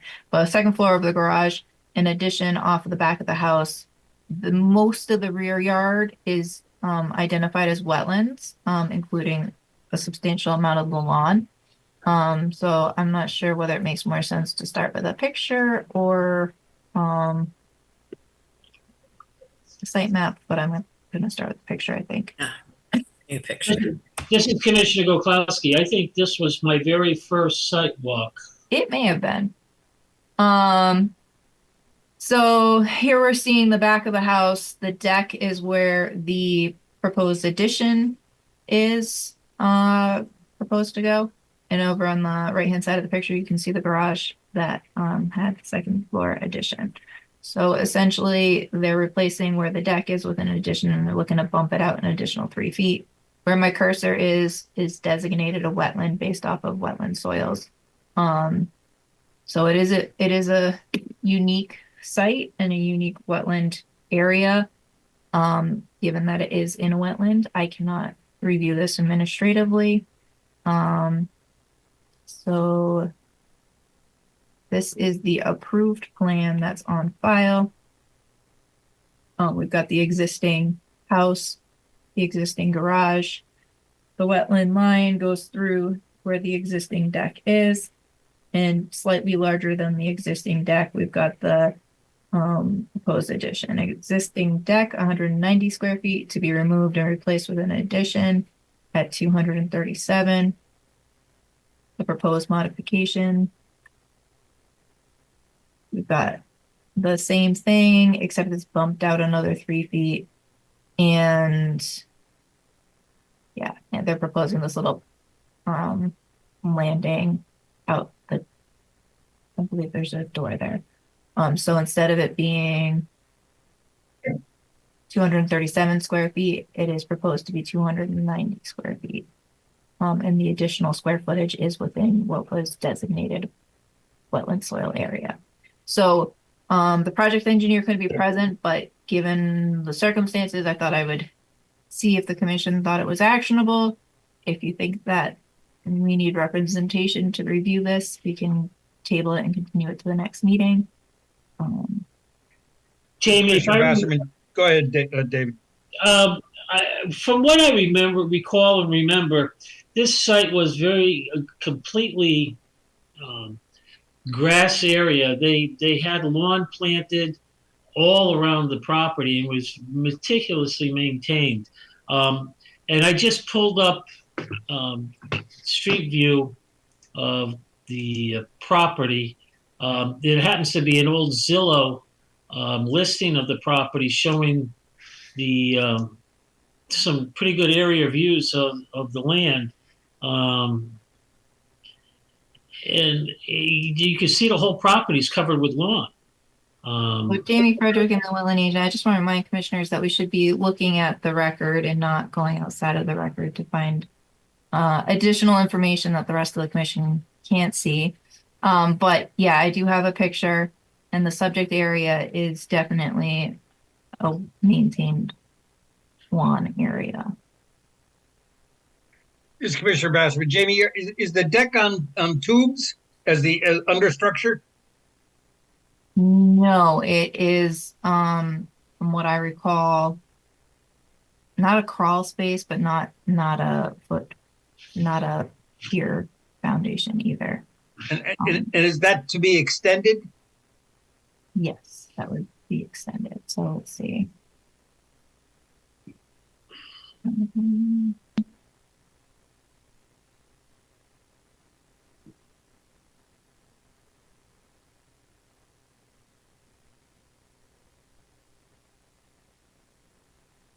Have the revised.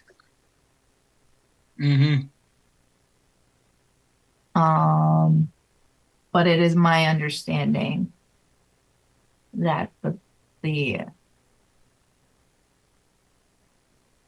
foundation would be extended.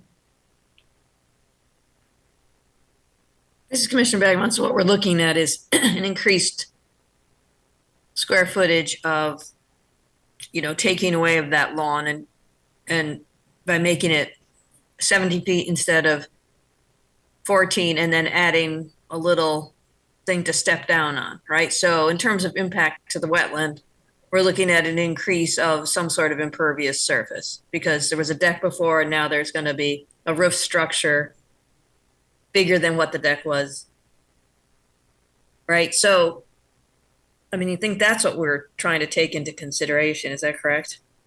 The increase in the impervious area and ground disturbance. Ground disturbance underneath, like what kind of foundation? And are they changing? What was originally approved. Is Commissioner Bergman, are they changing what they're doing to the runoff from this addition, or is that still the same?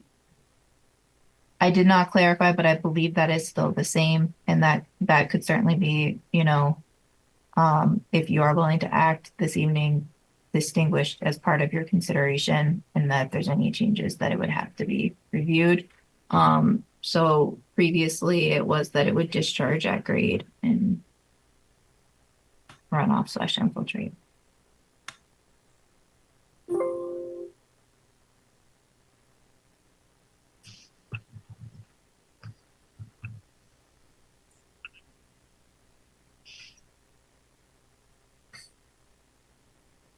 this is Commissioner Begeman.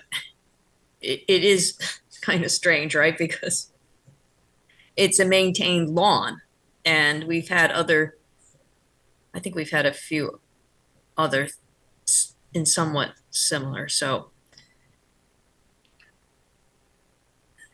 I don't know. I think to me, it's,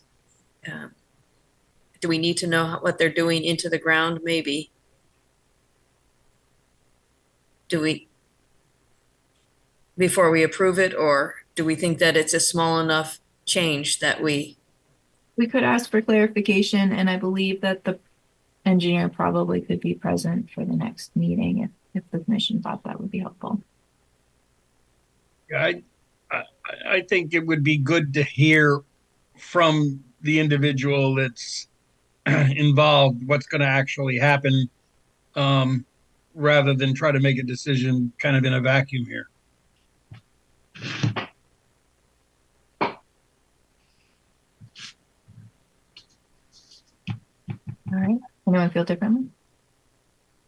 And I think we can start reviewing this, and I will follow up with them to inform them as such. Continued to March 20.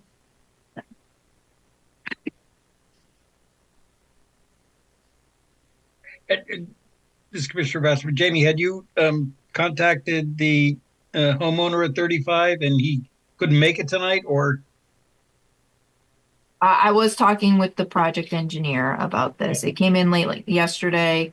Given that we have a public hearing at the next meeting, I thought I would throw it on the agenda in case the commissioner was willing to add. But obviously, if you're not comfortable and you have questions, we should and will continue.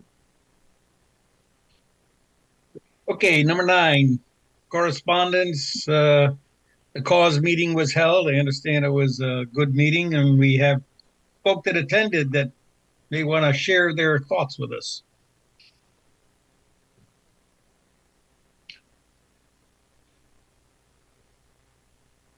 This is Commissioner Boda. It was that good, huh? It was good. I recommend going. It's always worth going. I don't know what to say. There's a lot of information.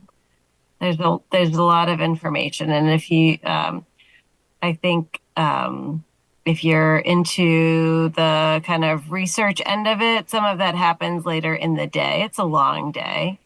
And there's quite a mix between some of the research components but there's also a balance with some of the regulatory stuff. It's, so we do, there's always an Army Corps update, which is really geared more toward folks who work either for like deep or are applying for permits. So not necessarily geared toward commissioners necessarily.